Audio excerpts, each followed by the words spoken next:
nhà rồng đây nó nói giờ nó sẽ pe nhà rồng để bây giờ không tha vậy nó nói nên trong cơ của nó mình cho thêm xe với chợ đông cô mong nhau đọc hối không tha này cho nó trong không rồi nha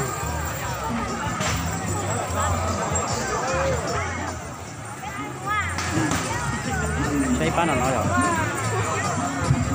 bán nó trong như cái trong tôi được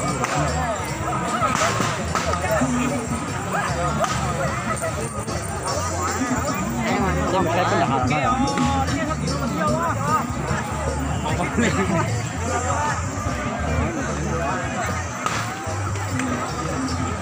đúng rồi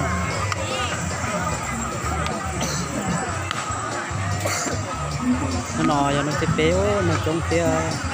cũng phải lột cho trong từng cầu nữa rồi con đi chờ lắm rồi cho nó xịt cho khỏi chạy nhất rồi số nó lại cho số bố xuyên để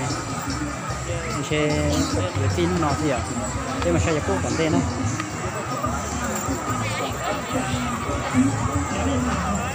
chỗ cái tôi làm tôi cũng được để mình sẽ cho cô tổng đó nữa rồi để mình sẽ nữa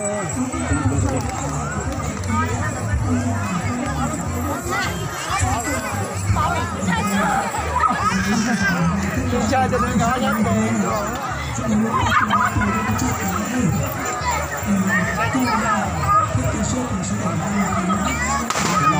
trong cái kia đó nó cũng thay ra cái sai của cũng chỉ tao phải nói cái rồi cái nó rồi nó trong bộ đi chơi rồi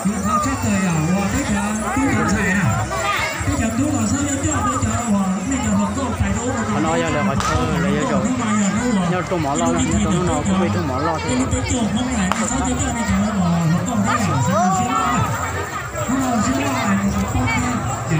nếu mà chơi xì tiền cũng bao tiền cái này xì nữa to cả to à ô để nó to để khoa nó đánh cái rồi lâu rồi đánh to thế nó này hả tuấn của nó này tuấn cô cơ rồi nữa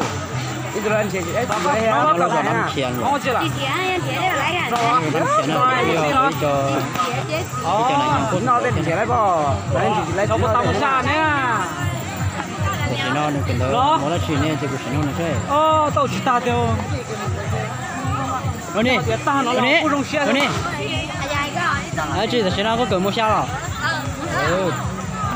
Luôn đi vừa luôn đi thì có luôn đi cầm đầu luôn nè xin mà luôn đi mua cho nè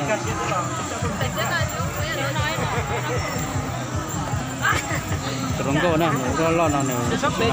chơi rồi có lúc có một thứ cái gì đó tầm mang kia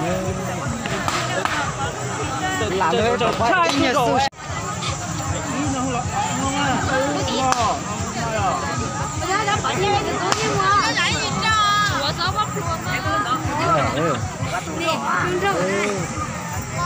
tôi nói cho ấy tôi làm nè tôi làm tôi không có một cái gì nói cho ấy tôi không có ở trên đó này có cho đồ nó rõ tôi không có nấu cho thì phải dăm nào nó san đổ cho nó luôn rõ có sảy hoặc là cho đu tôi có bố sử dụng thế chỉ mà khi nhau nó xảy ra tôi không có dùng cái đấy cho nó